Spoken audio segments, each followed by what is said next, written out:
boca yookaan sheeppii fuula namaa ilaallee amala namni sun uumamaan qabu tilmaamuu ni dandeenya.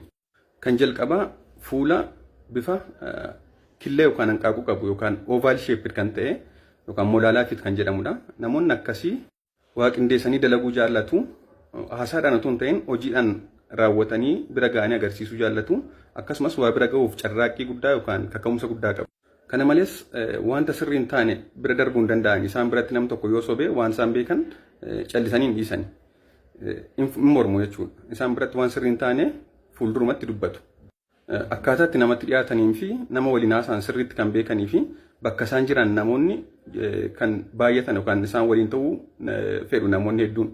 Namoonni akkasii kun yeroo hedduu maal jedhu yookaan safuu hawaasaa irraa dhimma hin qabanii wanta sammuun isaanii sirriidha jedhe inuma dalagu. Akkasumas wanta sirrii jedhe ni dhiisu.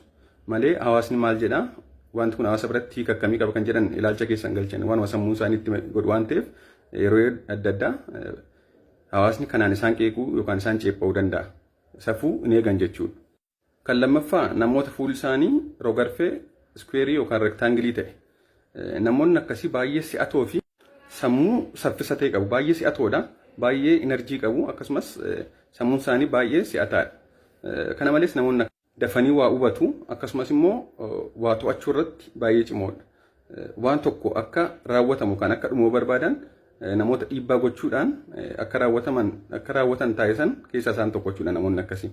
Kan sadaffaa fuula boca onnee yookaan heart shape ta'e kanneen qaban. Kanneen akkasii jechuun addi isaanii xiqqoo bal'atee gara gadiitti fuulli isaanii kan dhiphataa yookaan qallataa dhufu jechuudha. Heart shape warra jedhaman. Kanneen dandeettii barnootaa cimaa qabu, waa gad fageessanii yaadu, akkasumas waa bira ga'uuf baay'ee carraaquu, waan haaraa uumuuf, waan haaraa kalaquuf namoota carraaqii guddaa taasisanidha. Haa ta'u malee namoonni akkasii xiqqoo amala rigid ta'e qabu yookaan amala gittirii ta'e isa jedhama. Amala gittirii ta'e qabu. Haa ta'u malee emotional intelligence waan qabaniif amalli isaanii inni gittirii kun yeroo inni nama miidhus ni hubatu. Kanaaf irraas ni deebi'u jechuudha.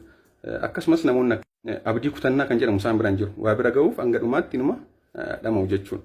Arfaffaan namoota fuula geengoo qaban yookaan round face jedhamu. Isaan kun yeroo hedduu sagalee isaanii ol kaasanii dubbachuun jaallatan. Sagalee isaanii xiqqeessanii tasgabbaa'anii haasa'u.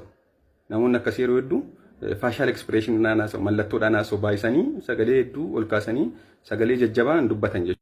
Namoonni akkasii namoota baay'ee garraamii ta'anii, namoota baay'ee gara laafeeyyii akkasumas namoota baay'ee nama gargaaruu jaallatanidha. Fedhi isaan nama gargaaruuf qaban hedduu waan ta'eef hanga isaan miidhuutti illee ga'uu danda'a. Nama rakkate arginaan biraan darban jechuudha. Kun immoo isaan miidhuus danda'a. Akkasumas namoota baay'ee obsa qabanidha. Baay'ee waan obsa qabaniif